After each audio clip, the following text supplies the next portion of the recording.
صحیح بخاری کی روایت ہے کہ اللہ ارشاد فرماتا ہے جس نے میرے ولی کے ساتھ عداوت رکھی میرا اس کے ساتھ اعلان جنگ ہے۔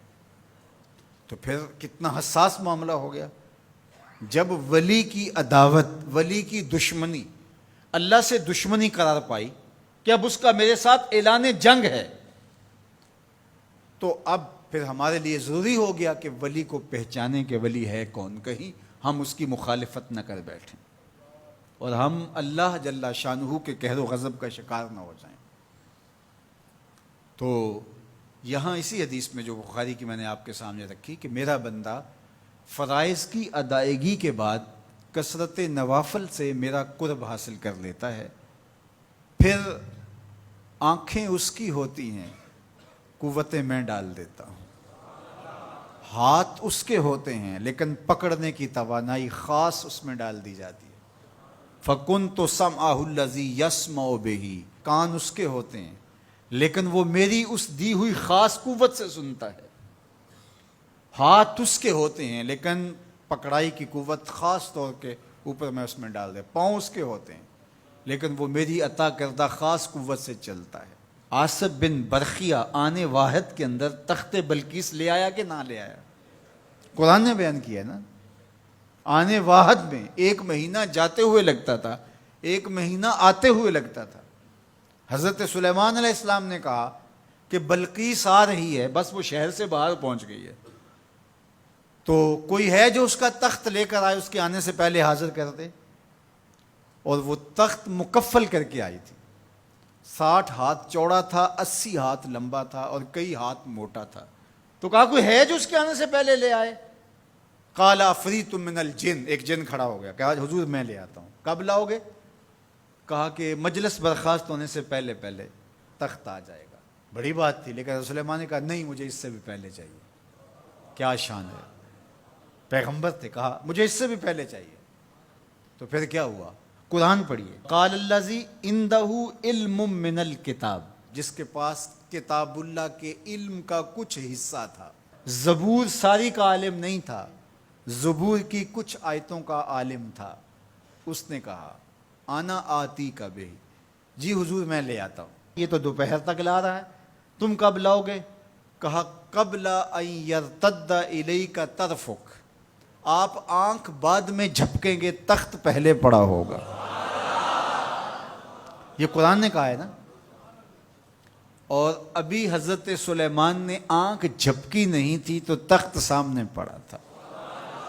جب اس کو دیکھا تو بے ساختہ کا ھذا من فضل ربی، یہ میرے رب کا فضل ہے جس نے میری دہلیز کے ایک خادم کو یہ طاقت عطا کی ہے کہ 1 مہینے کی مسافت سے اتنا بڑا تخت آنے واحد میں آنکھ جھپکنے سے پہلے حاضر کر دیتا ہے۔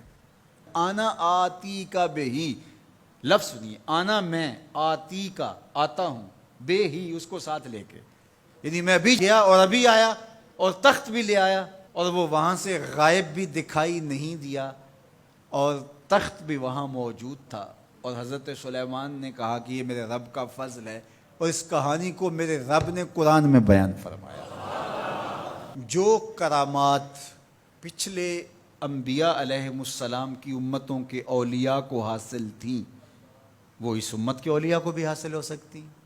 جس طرح حضور نبیوں سے افضل ہیں، حضور کی امت باقی امتوں سے، اور حضور کی امت کے اولیاء باقی امتوں کے اولیاء سے افضل ہیں۔ تو جب ان کی یہ کرامت ہو سکتی ہے کہ آنے واحد میں تخت بلقیس لا سکتے ہیں، تو اگر اس امت کے کسی ولی کی ایسی کرامت بیان کی جائے تو اس میں طبیعت میں بے چینی کیوں پیدا ہو؟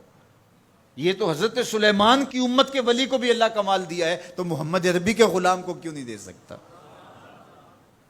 تو جو حضرت شاہ نقشبند بخاری علیہ رحمہ کا ذکر کیا جاتا ہے کہ جب آپ کی خادمہ کو اور آپ سے عقیدت کا دھم بھرنے والی خاتون کو کابل میں محل کی چھت سے دھکا دے دیا گیا، اور جب وہ نیچے پہنچی تو حضرت شاہ نقشبند بخاری علیہ رحمہ نے اس کو جو ہے وہ آسانی کے ساتھ زمین پہ رکھ دیا، تو حیرت سے آنکھیں پھٹی رہ جاتی ہیں اور پوچھتی ہیں کہ آپ کب آئے، آپ تو بخارے میں تھے؟ تو برجستہ بولتے ہیں تو از چبارہ آمدی من از بخارا آمدن، تو چبارے سے چل پڑی تھی، میں بخارے سے چل پڑا تھا۔ تو یہ حضور کے غلاموں کی شان ہے، اور یہ کوئی جو ہے وہ بعید نہیں ہے۔ باقی رہی بات یہ عقل نہیں مانتی، تو معجزہ اور کرامت ہوتے ہی وہی ہیں جو عقل انسانی کو عاجز کر دیں۔ جو عقل میں آ جائے وہ تو فن ہوگا۔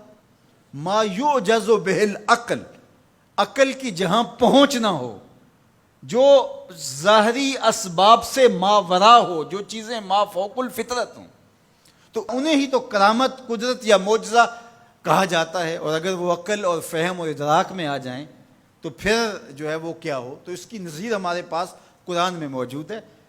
اب اللہ کا ولی کون ہوگا؟ حضور علیہ السلام سے پوچھا گیا، ابن مردوی اور باقی لوگوں نے روایت کیا کہ حضور ولی کون ہے؟ تو حضور علیہ السلام نے ارشاد فرمایا، اذا رؤوا ذکر اللہ، جس کو دیکھو خدا یاد آ جائے، جس کو دیکھنے سے رب یاد آ جائے، جس شخص کی صحبت میں بیٹھ کے رغبت دنیا کم ہو اور رغبت آخرت بڑھ جائے، اس کی صحبت غنیمت سب۔ اچھا، قرآن نے جو ولی کی علامت بیان فرمائی وہ یہ ہے، الذین آمنوا وکانوا یتقون، یعنی ولی کی جو علامتیں ہیں وہ ایمان اور تقوی ہے۔